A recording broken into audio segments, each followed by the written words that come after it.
तो मैं इनके रिगार्डिंग सर कुलदीप कुमार के ऊपर एफआईआर करूं दर्ज। मोटिवेशन स्पीकर, लीडरशिप कंसल्टेंट और बिजनेस कोच आपका स्वागत करता हूं। आप कृपया लाइन पे बने रहें, हमारे काउंसलर्स आपसे जल्दी ही बात करेंगे। वेलकम टू बड़ा बिजनेस में किस प्रकार आपकी सहायता कर सकता हूँ?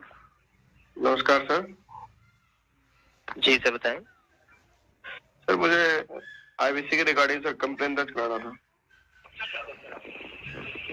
आपको किसी आईबीसी के रिगार्डिंग कंप्लेंट दर्ज करानी है? हाँ जी सर।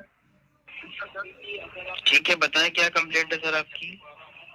सर मैं आईवीसी बना था सर, मुझे गलत तरीके से बनाया गया था आईवीसी। अच्छा ठीक है।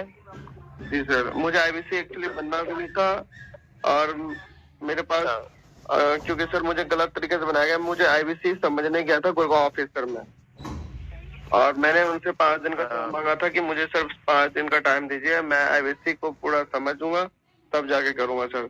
और मेरे पास ऑलरेडी सर मेरे पास ऑलरेडी सर ईएमआई चल रही थी आईवीसी, मेरे पास ऑलरेडी पहले से ईएमआई चल रही थी सर। ठीक है, तो मुझे कहीं से बैंक से लोन भी नहीं मिलता और मेरे पास अपना खुद का कैश भी नहीं था, फंड भी नहीं था मेरे पास।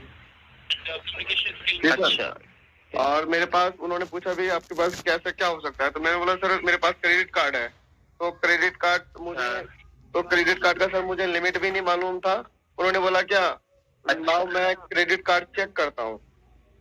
जो गौरव सर है गुड़गांव के गौरव थे, उन्होंने बोला लाओ मैं क्रेडिट कार्ड चेक करता हूँ। तो सर चेक करने के लिए लिया और 35,000 का उसने पेमेंट डाला, वो पेमेंट स्वाइप नहीं हुआ। ठीक है सर, देन उसने फिर मेरे से पूछा भी नहीं 15,000 का अमाउंट भी डाला। 15,000 का उसने बिना पूछे अमाउंट 15,000 का डाला सर।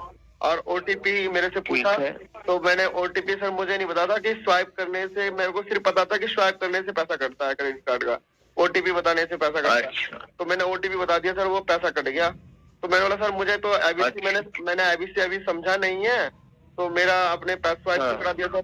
मैं पूरी तरह मुझे समझने दो, अब इसमें काम करना कैसे होगा क्या नहीं करना होगा आईबीसी करने के लिए, तो मेरे को पूरा समझाओ पहले। बोला बाद में समझते रहना, अभी जो भी डिसीजन लेना है क्वेट में ले लो डिसीजन। मतलब सर अभी मैं आज पहली बार ऑफिस आया हूँ, मुझे आईबीसी के बारे में पूरा समझाओ पहले क्या है, कैसे काम करेंगे नहीं करेंगे। और मेरे पास सर मैं जॉब करता हूँ 12 घंटा जॉब में, मैं 12 घंटा जॉब भी करता हूँ सर। मेरे को 12 घंटा जॉब देने के बाद मैं 2-3 घंटा काम कैसे कर पाऊंगा, नाइट में काम कैसे करूंगा सर। मैं 9 से 9 रात ड्यूटी करता हूँ, जॉब करता हूँ, तो मेरे पास समय ही नहीं था ना काम करने के लिए। इस प्रकार से मुझे फिर मैंने बोला सर मेरे को पेमेंट वापस करा दो। बोला अब तो स्वाइप हो गया, अब तो आप कर ही लो, अब सीखो धीरे धीरे इसमें करने के लिए। तो मैंने बोला नहीं सर मुझे 10 दिन में पैसा वापस, उसने बोला 10 दिन में पेमेंट वापस कराता हूँ। तो मैंने 10 दिन वेट किया सर पेमेंट के लिए। ठीक है सर, तो मैंने 10 दिन वेट किया पेमेंट के लिए, मुझे 10 दिन के बाद पेमेंट रिफंड नहीं आया। तो उसने बोला कि आप धीरे धीरे सीखो इसको। तो मैंने काफी मैंने वीडियो देखना शुरू कर दिया फिर यूट्यूब पे। तो बोला कि मनी बैक गारंटी मेरे को पहले से पता भी नहीं था, और बोला मनी बैक गारंटी है। मैं सर जब मनी बैक गारंटी है तो आप मेरे को रिटर्न करो पैसा, तो रिटर्न नहीं हुआ। बोले फिर मैंने कई आईबीसी से बात करी, बोला पैसा वापस नहीं होता है।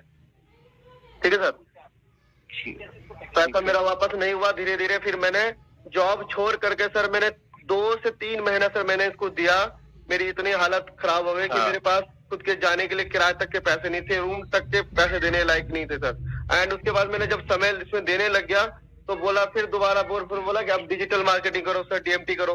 अब मेरे पास सर मैंने इतने ऑलमोस्ट कंट्री में हूँ, मेरा ईएमआई चल रहा है, लॉकडाउन है, तो मैं डीएमटी कहाँ से करूंगा सर। 12,000 या 6,000 रुपये मांग रहे थे डेली का डीएमटी का वो करने के लिए, तो मेरे पास ऑलमोस्ट पैसा था नहीं सर। मैंने इसको सही से समय भी नहीं दिया सीखने के लिए, क्योंकि मुझे इसमें इंटरेस्ट था नहीं पहले से। और इतना कोर्स महंगा, जब मैं किसी को रेफर भी करता था जैसे मेरी दिक्कत दूसरे की वैसी दिक्कत थी, पैसे नहीं हो पाते थे। भाई करूंगा बट पैसे नहीं है, तो मैंने इसको ज्यादा फॉरवर्ड भी नहीं किया सर कोर्स को। मैंने किसी आईबीसी को आईबीसी भी नहीं बनाया। आपने कोई कंप्लेंट नहीं करी सर इसकी? सर मैंने अब तक तो मैंने इस प्रकार की चीजें कुछ नहीं करी। अभी तो सर मैंने एफआईआर कंप्लेंट करनी चाहिए थी। जी सर, आपको पुलिस में जाना चाहिए था सर अगर इस प्रकार का हुआ है आपके साथ। तो मैं देखिए इस चीज में आप हमको कोई प्रूफ भी नहीं दे पाएंगे, क्योंकि उन्होंने आपसे बोला ओटीपी बताओ, आपने ओटीपी बता दिया। अब इस चीज का मेरे ख्याल से आपके पास कोई प्रूफ भी नहीं होगा। कि आपने कोई वीडियो रिकॉर्डिंग करी है, कोई करी वीडियो रिकॉर्डिंग इस प्रकार की? नहीं सर, कोई वीडियो रिकॉर्डिंग नहीं। हाँ, तो अब वीडियो रिकॉर्डिंग आपने करी नहीं, अब प्रूफ आपके पास होगा नहीं, तो इस कंडीशन में फिर पुलिस में अगर आप कंप्लेंट करेंगे तो वो बेहतर हेल्प कर पाएंगे आपकी इस बारे में, क्योंकि वो अपने तरीके से इन्वेस्टिगेशन करेंगे। जो आपके काउंसलर हैं उनको फिर वो बुलाएंगे, उनसे बात करेंगे फेस टू फेस, तब जाके कुछ तो मैं सर किसके ऊपर एफआईआर करूं? मैं किसके ऊपर, कंपनी के ऊपर एफआईआर करूं कि आईबीसी के ऊपर करूं, या जो वहाँ के ब्रांच थे? आईबीसी तो मेरे को बुलाया ना सर, आईबीसी ने, वो ब्रांच वालों ने, आईबीसी ने ठगा है। जिस आईबीसी ने गलत चीज करी है आपके रिगार्डिंग, उसको आप करेंगे ना सर। तो आईबीसी ने तो सर मेरे को किसको बुलाया, और जो आईबीसी का मैनेजर था, पेमेंट किसने करी? वो आईबीसी का मैनेजर कार्ड लेके उसका ओटीपी किसने बताया? क्रेडिट कार्ड लेके सर, क्रेडिट कार्ड उसने बोला चेक करने के लिए दो मुझे। आईबीसी का मैनेजर जो है ना, जो गौरव थे, हाँ, तो उसके खिलाफ कंप्लेंट डाली है आप? तो उन्होंने फिर बोला मैं पेमेंट वापस करा दूंगा, तो सर पेमेंट वापस नहीं कराया। मैं धीरे धीरे मैं सोचा कि मैं काम कर लूं। मैंने सोचा फिर अभी लॉकडाउन है, मेरे पास तो घर तक में किराए तक के पैसे नहीं है, मैं इससे अच्छा कोई मैं सब्जी का ठेला लगा लूंगा, कुछ काम कर लूंगा सर। मैं एक्चुअली ऑलरेडी जॉब में था उस टाइम, लॉकडाउन में जॉब खत्म हो गई थी, तो मैं धीरे धीरे अब यार जॉब भी चली गई है, तो इससे अच्छा सीख ही लेते। जब इसने आईबीसी में इन्वॉल्व कर ही दिया तो धीरे धीरे सर करना था। आईबीसी मैनेजर ने अगर ऐसा किया है तो उसके खिलाफ आप कंप्लेंट डालिए, ठीक है सर, लीगल एक्शन आप लीजिए उसके खिलाफ। तो सर वही तो लीगल, अब कुछ नहीं होगा तो सर, अब उस टाइम सर ये डर लगता था कि हमारे साथ कोई दिक्कत ना हो जाए, तो जब ये मुद्दा उठ गया तो सर मैंने हमेशा पैसा मांगा है। हाँ, क्योंकि सर मुझे एक तो होता है कि आईबीसी बनना, एक होता है जानबूझ करके बनना कि भाई बन गया, काम नहीं किया तो पैसा नहीं आया। सर मुझे ऑलमोस्ट बनना ही नहीं था, मेरे को गलत तरीके से फंसाएगा पेमेंट स्वाइप करके। बिल्कुल सर, इसीलिए तो मैं कह रहा हूँ कि आप एक बार कंप्लेंट डालिए और एक्शन लीजिए उनके खिलाफ, ठीक है सर। आपकी ओर से सर मेरे को कोई संतुष्टि नहीं मिलेगी क्या? सर हम अगर एक्शन ले पाएंगे तो देखिए वो ले पाएंगे प्रूफ के ऊपर। प्रूफ आपके पास कुछ है नहीं। प्रूफ मैं आपको सर, मेरा जो क्रेडिट कार्ड स्वाइप हुआ है वो तो वो है ना सर, सबूत है कितने रुपए मेरा तो पेमेंट का, देखिए पेमेंट का प्रूफ है वो तो। पेमेंट तो मैं भी करके दिखा सकता हूँ कि अब कोई कैसे मान लेगा कि आपने पेमेंट करी है या किसी ने आपसे जबरदस्ती कराई है। सर दो बार पेमेंट हुआ है सर। एक आईबीसी ने पेमेंट दिया है, एक उस जो बंदे ने मेरे को बुलाया था उसने भी पेमेंट अपने उससे कराया है। दो पेमेंट गया, मेरा कार्ड से पेमेंट गया, उनके उसने भी पेमेंट करी है। तो आपको ध्यान रखना चाहिए था इन सब चीजों का। आप मेरा सर मेरा नंबर पे। Okay guys, so watch it till the end, wait for the till the end, then only you'll come to know the more and more things about it. Check करिए, आप मेरा नंबर पे check करिए कि बताइए। हाँ, number बताइए अपना, फोन नंबर। 70 हाँ 111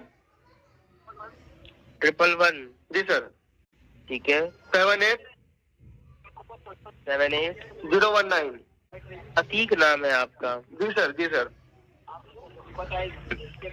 आप 77,880 रुपीज पेमेंट करी है। ओके, नहीं, प्रोडक्ट अमाउंट 77,000 है कि 24,780 रुपए की पेमेंट हुई है। हाँ, 24,780 का हुआ सर, दो पेमेंट हुआ है ना। हाँ, और 53,100 रुपए बकाया है। मतलब आपने पूरा परचेज भी नहीं किया था आईबीसी? मैंने किया ही नहीं था पूरा परचेज सर, मैं करता ही क्यों। हाँ, तो एक काम ये करिए, एक मेल आईडी बता रहा हूँ, लिखिए सबसे पहले। बताइए सर। स्मॉल लेटर में है, कोई भी स्पेस नहीं है, ठीक है सर? ठीक है sir, small letter. CARE care, CARE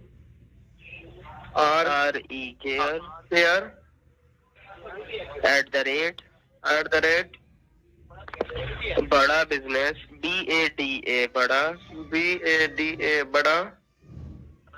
business, BUSIN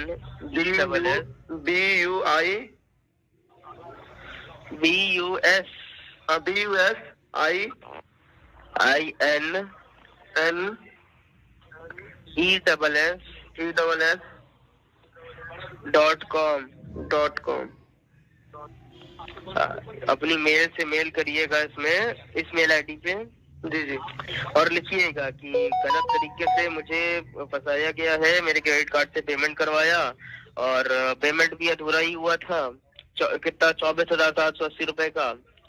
और पेमेंट करवाने के बाद मुझे ना प्रोडक्ट मिला ना रिफंड मिला, और मैंने इसकी कंप्लेंट भी करी थी, रिफंड के लिए बोला भी था, मुझे आज तक रिफंड नहीं मिला है। जी सर, ये हमारी केयर डिपार्टमेंट की मेल है, हमारी केयर टीम चेक करेगी। देखिए हमारे पास पॉलिसी है 5 दिन के रिफंड की। जब आप पेमेंट करते हैं तो पेमेंट करने के बाद सर पेमेंट आप पॉलिसी, मैं फैमिली बीमार था सर, मेंटली डिस्टर्ब थे, उसमें मेरा उसमें भी जा रहा था सर पैसा। मैं इन सब चीजों का 2 पेमेंट आई है सर हमारे पास। जी सर, जी सर, जी दो सर। पेमेंट आई थी, 10,000 रुपए की आई थी 28 अप्रैल को दिन में 12 बजे, और 28 अप्रैल को फिर से आई थी 14,780 रुपए। हाँ 14,780, 24,780। हाँ 14,780 रुपए वो मेरे क्रेडिट कार्ड से स्वाइप हुए सर। 77,880 रुपए। इसमें आपने सिर्फ 24,780 की पेमेंट ही दी थी, 53,100 रुपए बचे हुए थे देने के लिए। अगर आप ये देते तो आपको IPC 3.0 और 40 प्रॉब्लम सॉल्विंग कोर्स दिए जाते हमारी कंपनी के द्वारा। बट क्योंकि आपकी अधूरी पेमेंट हुई थी और आपने रिफंड के लिए रिक्वेस्ट भी डाली थी, तो आपको इसका रिफंड मिलना चाहिए। और एज पर द पॉलिसी, जब आपका इनवॉइस जनरेट होता है तो इनवॉइस जनरेट होने के बाद अगले 5 दिनों के अंदर अंदर आप अपना पूरा अमाउंट रिफंड ले सकते हैं। आपका यहाँ पे इनवॉइस भी जनरेट नहीं हुआ है ना सर, क्योंकि आपका पूरा पेमेंट नहीं हुआ था। तो सर आप वही ये चीज आप मेल में डाल के